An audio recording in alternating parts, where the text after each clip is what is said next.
Ferrara, Mark Ferrara. And how old are you? 48. What brings you to 16th Street Mall today? Well, I usually come this way on Sundays after I visit the Mission and St. Francis Center. Okay. And how's this past week been for you? Been cold a little bit. Yeah. Last night was cold. The night before last was nice. But I usually stay at the shelter. I've been here 6.4 years and 6.4. That's pretty specific. So that's 6 years and 3 months or something? 6 years, 4 months, and like a week.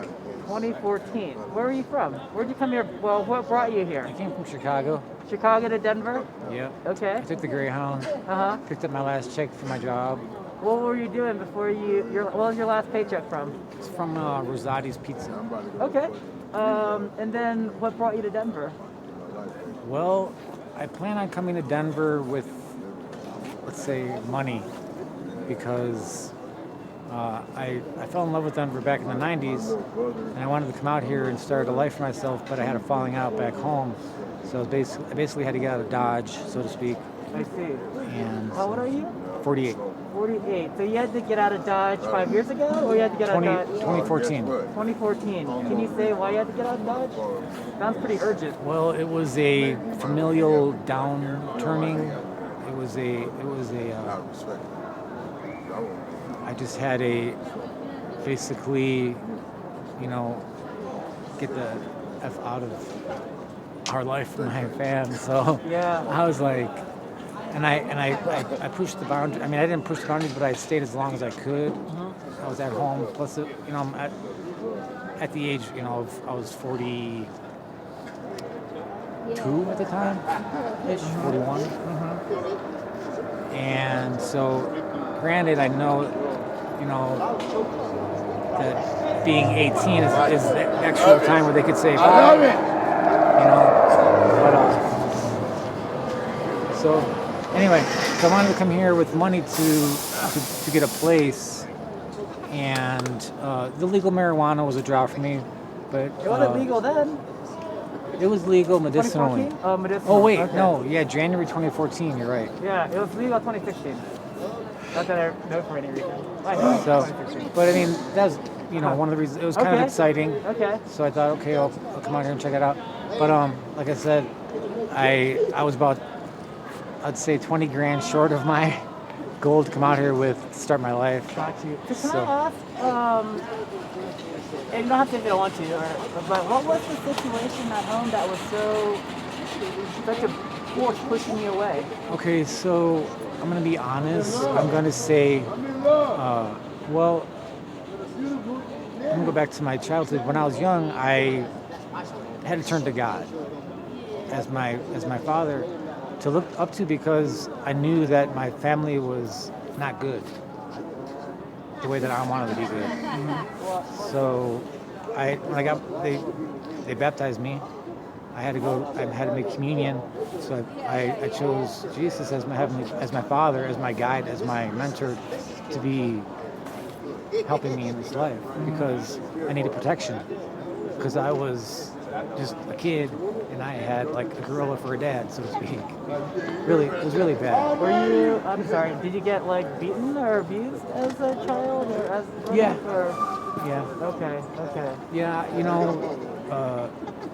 it was pretty bad. Not just physically, but verbally a lot. And Where was that anger coming from, do you think, from your parents? I mean, they were just, I want to say, evil.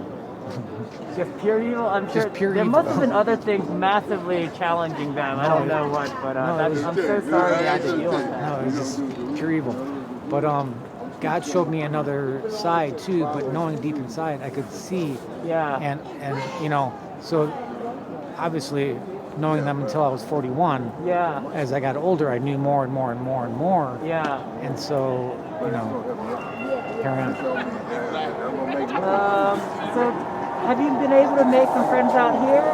Obviously you have the family of God. I don't know, do you go to church out here, or? I haven't. Well, I go to the cathedral, Christmas time. Okay. I really want to. Someone said that a friend of ours here who we just met said she'd recognize you from Father Woody's, for example. And so, Yeah, I've been going there for years. mhm. And they're really helpful. So, what brings you all out here to do this for us? Well, we are here to, I guess, just talk to people in the city of Denver, and where we've been setting up, it's 90% been people who have either just come out of a shelter or in shelters. And 16th Street Mall, we were here exactly 1 week ago, so we thought we'd come back and just to see. Where are you from? Colorado? or- I'm from Colorado. I've been here for 20 years. Wow. 98. See, I was here in the '90s too, and I was kind of a part-time homeless. I had a vehicle. Actually, in Colorado I didn't have my vehicle. I left it in Oregon. But I used to travel. I had the old Volkswagen buses, and that was kind of fun.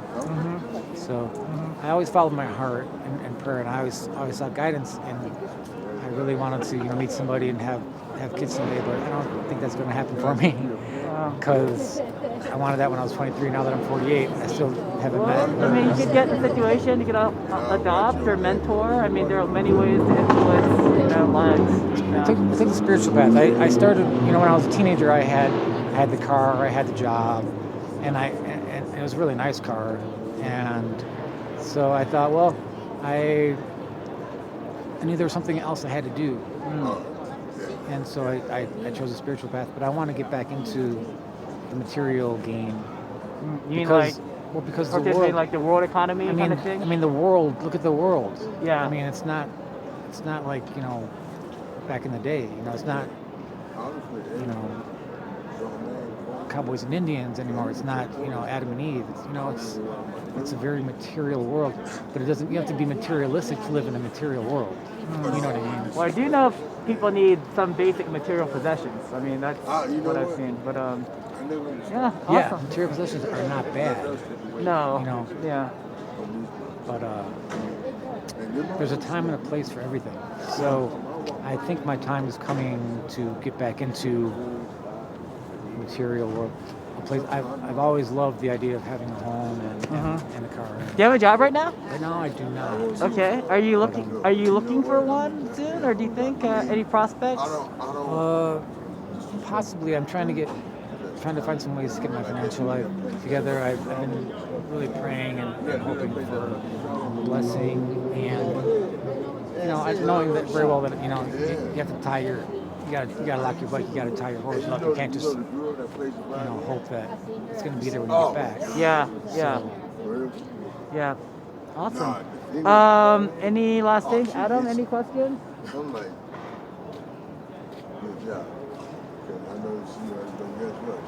I'm curious, where do you show this? Where? It's just on our company website and Vimeo. The company's Blue Room Investing. Okay. And I don't know, I'm learning a lot about situation and the challenge of people who don't have a house. That's what I'm kind of focused on right now. But there are other things that people are going to learn from this maybe. But I do think for me it's important to hear it directly from people who are suffering the most, That's really as interesting. opposed to watching it online. I'm happy that I see people who are not so much challenged, even though in today's age people are challenged with money because I know it's a very touchy subject, but I'm happy to see that people who do have a home and do have a car and are doing okay materially actually care and have a heart, and they see and want to know what's going on.